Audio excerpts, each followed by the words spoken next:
कहते हैं आत्मा अजर अमर है और आत्मा का पुनर्जन्म होता है जो कर्म आधारित है।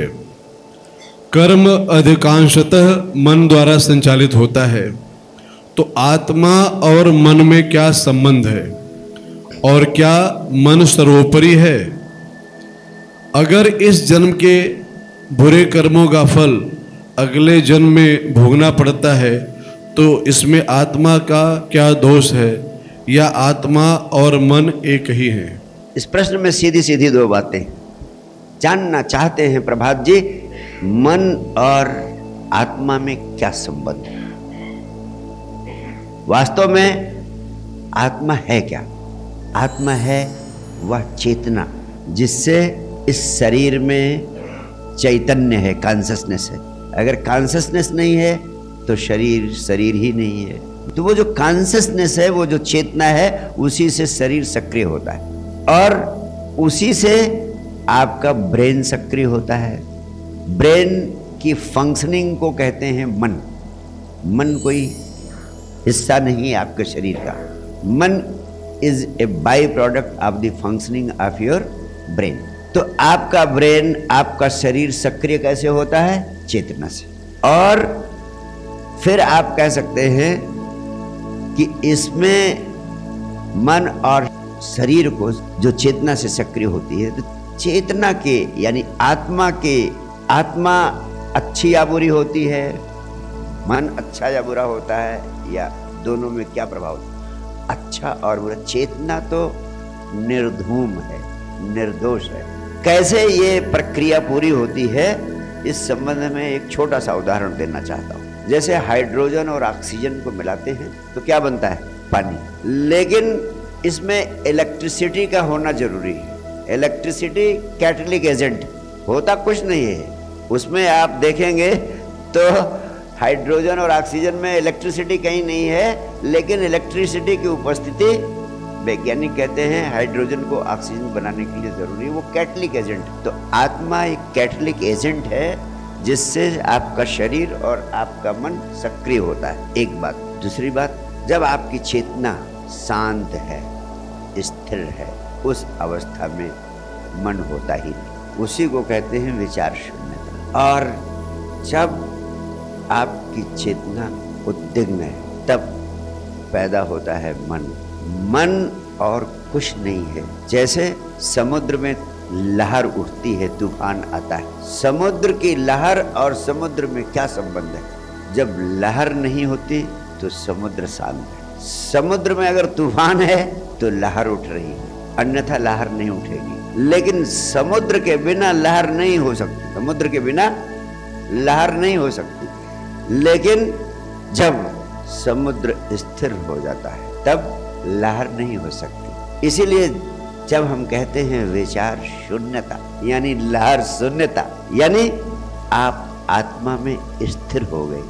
अब आत्मा में स्थिरता की वही अवस्था हो गई जो तूफान रहित समुद्र की होती है, सागर की होती है। और आपने पूछा है पिछले जन्म के कर्म अगर इस जन्म में भोगने पड़ते हैं, तो मैं दो बातें इस संबंध में कहना चाहता हूँ। पहली बात, जो कर्म तुम इस जन्म में कर रहे हो ये क्या है? सच्चे अर्थों में ये सिर्फ सपना देख रहे हो आप। क्या देख रहे हो? सपना। इसे जिन्होंने जाना है उन सब ने कहा है ये खुली आंख का सपना है। लेकिन चूंकि तुम सारे लोग सोए हुए हो, तुम्हें सपना सपना नहीं लगता है। नींद इतनी गहरी है, 95% तो तुम सोए हुए हो, 5% होश में हो। तो 5% 95% के ऊपर कैसे हावी हो सकता है? हावी तो होगा जो 95% है, यानी बेहोशी। बेहोशी में जो तुम काम कर रहे हो वो सपने जैसा है, सपने के काम है ये। तो सपने में या बेहोशी में जो तुम काम करते हो उसका कोई अर्थ होता है? नॉनसेंस। या सपने में जो कुछ भी तुम करते हो, किसी को गोली मारते हो, किसी की पूजा करते हो, किसी के सामने हाथ जोड़ते हो, किसी से लड़ाई झगड़ा करते हो, किसी से गाली देते हो, ये सारे कर्म सपने में होते हैं ना। लेकिन जब सपना टूटता है तो आपको बड़ी राहत मिलती है कि ये कोई कुछ था ही नहीं। It was only A nonsense of the dream. क्या था? Nonsense of the dream. उसका कोई अर्थ लगाते हो? नहीं।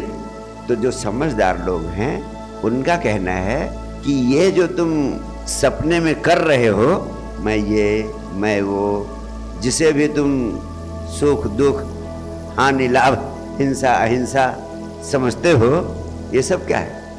सपने का खेल है। जैसे सोते हुए सपने का कोई अर्थ नहीं, वैसे इस सपने में भी जो तुम कर रहे हो इसका कोई अर्थ नहीं। ना इसका कोई बंधन होता है और ना इसका कोई परिणाम होता है। ये सब झूठी सांत्वनाएं हैं, ये व्यर्थ की बातें हैं, इनमें मत उलझो। पहली बात, अरे सपने में तुमने गोली मारी, उसका क्या परिणाम तुम्हें झेलना पड़ेगा जन्मों जन्मों तक? वो अर्थहीन कृत्य है, केवल सपना है, केवल झूठ है, एक बेहोशी है। ऐसे तुमने इस सपने में तुम जो काम कर रहे हो इसका तुम्हें क्या परिणाम भोगना पड़ेगा? कुछ नहीं, ये भी झूठा है, इसका भी कोई अर्थ नहीं। ये सब हम अर्थ इसलिए लगाते जा रहे हैं कि हमें जन्मों जन्मों से समझाया गया है। It was used as a means of social control. समाज पर नियंत्रण स्थापित करने के लिए शुरू में कोई इतनी बड़ी मशीनरी नहीं थी। Religion was used as a means of social control. थाना पुलिस मिलिट्री इतना थी नहीं। आपको समझाना था कि नियम से रहो, दूसरों की चोरी मत करो, गलत मत करो, अच्छा करो, बुरा मत करो। ये सब समझाने के लिए, समझाने से कोई समझता नहीं तो डराना जरूरी था। डराने के लिए ये बताना जरूरी था कि अभी किसी का छीन लोगे तो तुम्हारा अगले जन्म में छीन लिया जाएगा। अब अभी तुम किसी को दुख दोगे, नरक में जाओगे। नरक में जाने के डर से तुम किसी के साथ दुर्व्यवहार नहीं करोगे। समाज को नैतिक बनाने के लिए, समाज की व्यवस्था को सुचारू रूप से संचालित करने के लिए उस समय की आवश्यकता थी, इसलिए करना पड़ा। एक बात, अब इसको दूसरी दृष्टि से समझो। ये एक दृष्टि है, दूसरी दृष्टि से समझो। दूसरी दृष्टि ये है कि जो भी आप काम करते हैं उसका परिणाम होता है। If you do something it is bound to create some effect. Any effect has its cause. ये विज्ञान का नियम है, काज एंड इफेक्ट रिलेशनशिप, कार्य कारण का संबंध। आप जो करते हो, अभी जो करोगे उसका रिजल्ट तुरंत मिलता है। मिलता है कि नहीं मिलता है? तो आपने अच्छा काम किया तो उसका तुरंत, उस काम को करने में ही आपको उसका रिजल्ट मिल जाता है। एक खुशी मिलती है या जो और कुछ मिलना वो भी मिल जाता है, और वो यहीं पे मिल जाता है। लेकिन हमने कहा कि नहीं, यानी कर्म करने से उसका परिणाम होगा, यही लाभ कर्म है। और वो परिणाम किसको मिलेगा? आपको मिलेगा, किसी दूसरे को नहीं मिलेगा। लेकिन वो परिणाम आपको जो अभी आप कर्म करते हो तो अभी मिलता है कि अगले जन्म में मिलता है? अगर आप आग में हाथ डालोगे तो आपका हाथ अभी जलेगा कि अगले जन्म में? अभी जलेगा। अगर आप किसी को प्रेम करते हो तो प्रेम करने का परिणाम कब मिलेगा? प्रेम करने में ही प्रेम का आनंद मिल जाता है, ये नहीं कि अगले जन्म में मिलेगा। आप किसी से घृणा करते हो या किसी को चोट पहुंचाते हो तो चोट पहुंचाने का परिणाम कब मिलता है? तुरंत मिल जाता है ना। आपके मन में उसी समय भी, उस समय उसका परिणाम भोगना पड़ता है। तनाव हो जाएगा, कहीं पुलिस न पकड़ ले जाए, कहीं कुछ और न हो जाए, कहीं वो दोबारा अटैक न कर दे। तो जो नरक झेलते हो तुम उस कृत्य को करने का, उसी समय उसकी पीड़ा, उसका दंश झेल लेते हो। लेकिन पंडित, पुरोहित, मुल्ला, मौलवी जो भी है, उनको, उनसे जब आपने पूछा तो उनके पास कोई उत्तर नहीं था। जब पूछा गया कि भाई एक अच्छा आदमी है, वो जिंदगी में दुख पा रहा है, और एक उसको समझा दिया जाता है कि तुम पिछले जन्मों के कष्टों का फल भोग रहे हो।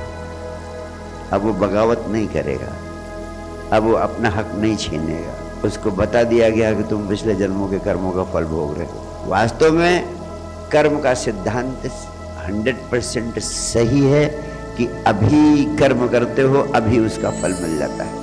इसको अगले जन्म तक ले जाने की कोई ज़रूरत नहीं। ये सोए हुए लोगों का काम है। दोनों ही दृष्टियों से इस जाल में उलझने की आवश्यकता नहीं।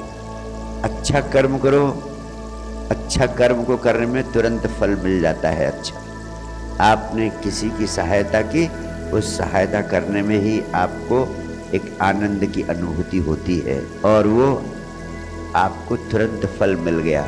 आपने एक बुरा कर्म किया, चोरी की या लूट खसोट की, 10 करोड़ रुपए आपने टिकड़म करके गबन कर लिया और आप थोड़ा मकान, दुकान, घोड़ा गाड़ी खरीद लोगे, लेकिन 10 करोड़ रुपए का एम्बेजिलमेंट करने पर, गबन करने पर क्या आप सोचते हैं कि उसका दुख नहीं झेलना पड़ता? 24 घंटे आपके इर्द गिर्द नरक खड़ा हो जाता है। पुलिस वाले क्या कहेंगे, जहाँ जिनका गबन किया है वो पीछे पड़ जाएंगे, CBI वाले पीछे पड़ जाते हैं और 24 घंटे आप तनाव में, अशांति में, उपद्रव में जीते हो। तो फल तो उसी समय मिल गया, कर्म को करने में ही मिल गया। अगले जन्म के बारे में क्यों दुनिया भर की नौटंकी में उलझते हो?